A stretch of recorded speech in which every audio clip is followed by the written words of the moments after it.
Kwa wale ambao mko kwa biashara, tafuta ulimi wa ng'ombe. Tafuta ulimi wa ng'ombe, nenda kwa watu ambao wanafanya kwa bucha. Waode ulimi wa ng'ombe hizi zenye zinachinjwa wakati watu wanauza nyama. Oda ulimi. Alafu utafute nyungu ya kupikia kama hii. Clay pot, nyungu kama hii. Alafu jambo la tatu, tafuta jani la miujiza 9.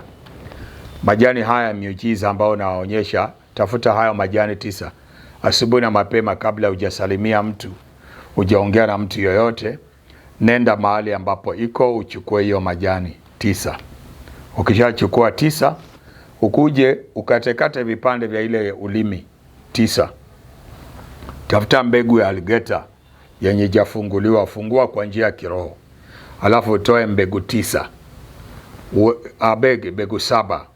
Uongeze vitu hivyo vyote, viweke pamoja kwa ile nyungu. Alafu tafuta maji ya nazi, maji yanayotokana tunda la nazi, mwaga ndani, pika na hiyo. Kama utaweka chumvi, weka kadogo sana, kale chumvi ya bahari, usiweke ile ya kawaida.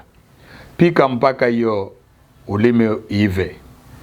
Alafu kishapika ive, keti chini, utulie, ipoe, alafu uanze kula. Kula hiyo vipande 9 peke yako, usigawie mtu mwingine.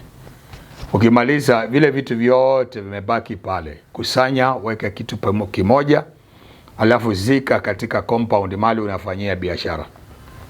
Nimemaliza kupatia recipe. Watu watakusanyika kwako, wapende wasipende.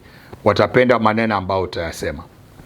Kwa biashara yako watakuja, kwa ofisi yako watakuja. Kama ni wahubiri kanisani, watu watakuja. Na hiyo si ushirikina. Nyama ni kitu ambao watu wanakula. Nimekupa tu maarifa vile unaweza kufanya. Sasa wewe ambao unataka watu waje, nimekufundisha natural way ya kukusaidia ili watu waje kwako. Fanya hivyo mwanangu. Kama uwezi pata, kuna recipes zingine ambazo tunatengeneza zitakusaidia. Ila kwa hii itakubidi ufanye hivyo. Asante. Na Mungu wa uzima akubariki, akupe neema na kibali. Asante.